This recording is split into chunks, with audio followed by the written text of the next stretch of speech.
JEE main 2025 के paper को attempt करने का ऐसा तरीका जिससे लास्ट ईयर जिन स्टूडेंट्स के मॉक टेस्ट 70-80 नंबर आ रहे थे, इस स्ट्रैटेजी को फॉलो करके उन बच्चों के 150-170 मार्क्स आए थे जनवरी अटेम्प्ट। चाहे आपको पूरा सिलेबस आता है, आपने पूरा सिलेबस रिवाइज कर रखा है, लेकिन अगर आपको पेपर अटेम्प्ट नहीं करना आता, आप 3 घंटे के पेपर में 75 क्वेश्चंस अटेम्प्ट नहीं कर पाओगे। So hi everyone, this is your Shubham भैया। ज्यादा टाइम वेस्ट नहीं करूंगा। देखो, मुझे सिर्फ 5 मिनट दे दो। इस 5 मिनट में एग्जैक्टली मैं आपको बता दूं पेपर को कैसे अटेम्प्ट करके आना है, जिससे आपका पूरा पेपर भी हो जाएगा और आपको रिवीजन करने का भी टाइम मिल जाएगा। लास्ट ईयर मेरे मेंटरशिप में ऐसे बच्चे थे जिनके मॉक टेस्ट में 100 नंबर आ रहे थे।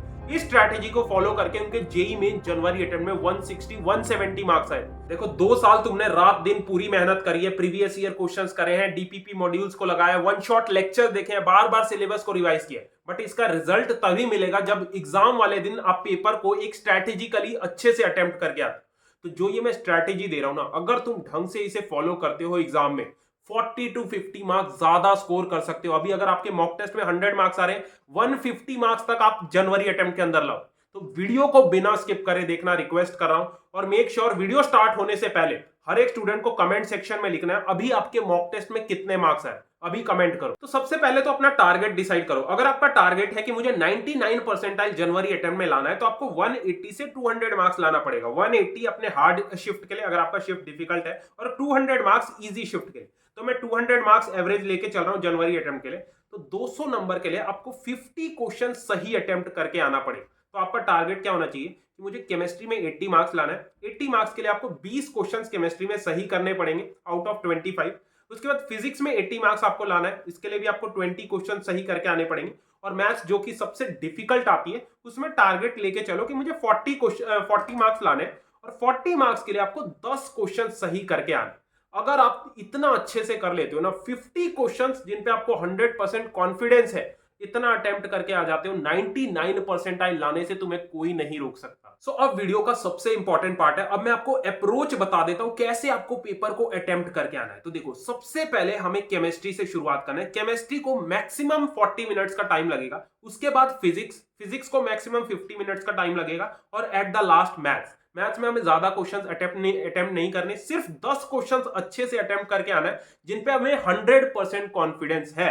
तो देखो, केमिस्ट्री से शुरुआत करने का ये फायदा है कि देखो, केमिस्ट्री बहुत इजी आती है। अगर आपने प्रीवियस ईयर क्वेश्चंस और एनसीईआरटी अच्छे से करिए, आराम से तुम केमिस्ट्री 40 मिनट में कर दोगे। और केमिस्ट्री पहले करने का ये भी फायदा है कि तुम्हें कॉन्फिडेंस आएगा अपने ऊपर। केमिस्ट्री बहुत ही ज्यादा सिंपल आती है, 40 मिनट का टाइम लगेगा। उसके बाद फिजिक्स। देखो, फिजिक्स के अंदर ना सिंपल क्वेश्चंस आ रहे हैं। लास्ट 2-3 साल से इतनी ज्यादा इजी हो गई है ना physics. Simple formula based question आ रहे हैं। अगर आपको फॉर्मूला आता है, फॉर्मूला पुट करो, आंसर निकल जाएगा। तो फिजिक्स में भी मैक्सिमम 40 मिनट का टाइम लगने वाला है।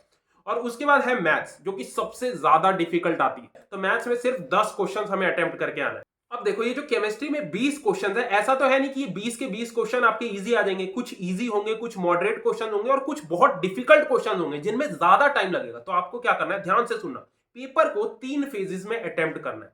फेज 1 में सिर्फ हमें इजी क्वेश्चंस करने हैं जिन पे हमें 100% कॉन्फिडेंस है। ऐसे मतलब क्वेश्चन जिनको देखते ही आपको पता लग जाए कि भाई ये तो मुझे आता है, इसका आंसर भी मुझे पता है। ऐसे क्वेश्चन आपको फेज 1 में अटेम्प्ट करना। कोई भी ऐसा क्वेश्चन फेज 1 में अटेम्प्ट मत करना जो आपने चैप्टर जिसका ना पढ़ा हो, क्वेश्चंस ना लगाए, ठीक है।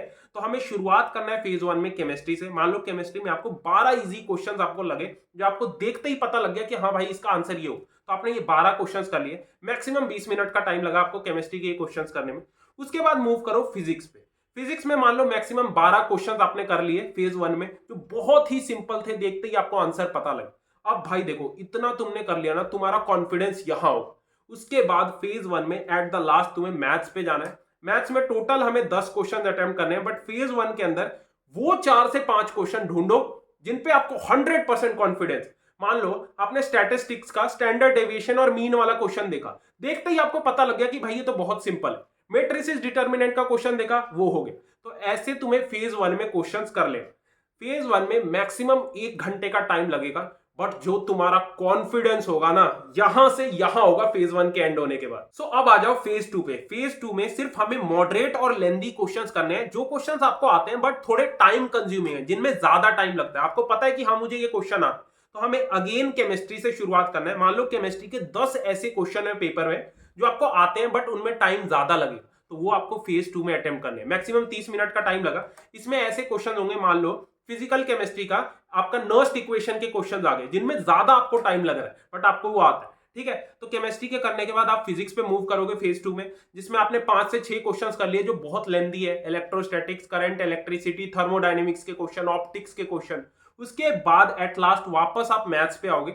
मैथ्स में वो क्वेश्चंस ढूंढो, 5 क्वेश्चन जिनमें बहुत ज्यादा टाइम लगने वाला आपको, जैसे वेक्टर 3D ज्योमेट्री का क्वेश्चन, अपना बाइनोमियल थ्योरम का क्वेश्चन, परम्यूटेशन कॉम्बिनेशन का क्वेश्चन, जिनमें ज्यादा टाइम लगेगा बट आपको वो आता है, आपने वो क्वेश्चंस कर रखे हैं, उनके पीवाईक्यूज कर रखे हैं। तो ऐसे ही तुम्हें फेज 2 में मॉडरेट और लेंदी क्वेश्चंस अटेम्प्ट करने हैं जिन पे आपको कॉन्फिडेंस।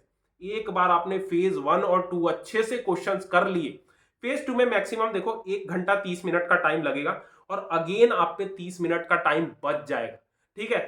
तो फेज 1 फेज 2 करने के बाद आपको कॉन्फिडेंस आ जाएगा, 50 क्वेश्चंस ऑलमोस्ट आपने अटेम्प्ट कर लिए हैं जिससे आपकी 99 परसेंटाइल बन जाए। सो एट द लास्ट तुम्हारे पास 30 मिनट का टाइम रह जाएगा फेज 3 के लिए। अब फेज 3 में तुम्हें कोई भी क्वेश्चन अटेम्प्ट नहीं करना है। तुम्हें क्या करना है, जो तुमने क्वेश्चंस ऑलरेडी करे हैं उनको एक बार गो थ्रू करना है, अच्छे से रिवाइज करना है कि कोई सिली मिस्टेक तो नहीं हुई, कोई गलती तो नहीं करी, किसी ऑप्शन में मैंने गलत टिक तो नहीं कर दिया। तो फेज 3 में सिर्फ तुम्हें पेपर को पूरा रीचेक करना है, अच्छे से कोई भी क्वेश्चन नहीं करना, ठीक है। और एक चीज ध्यान रहे, नेगेटिव मार्किंग मत करवाना। बहुत से बच्चे तुक्के मारने के चक्कर में जेईई मेंस के पेपर में नेगेटिव मार्किंग करवा ले। जिन क्वेश्चंस में आपको 100% कॉन्फिडेंस है, सिर्फ उन क्वेश्चंस को आपको अटेम्प्ट करके आना है, बाकी पेपर को छोड़ दो। 50 क्वेश्चन टारगेट करो जो आपको अच्छे से आते, ठीक है। बाकी के 25 क्वेश्चन पेपर में छोड़ दो, ठीक है। मेक श्योर चैनल सब्सक्राइब कर लेना और इसी तरीके से आपको पेपर को अटेम्प्ट करना है। 3 राउंड्स में अटेम्प्ट करोगे। सबसे पहले फेज 1 में केमिस्ट्री से शुरुआत करोगे, फिर फिजिक्स से, फिर मैथ्स, ऐसी फेज 2 में, फिर फेज 3 में पूरे पेपर को अच्छे से एक बार गो थ्रू कर। All the best, make sure channel subscribe कर लेना।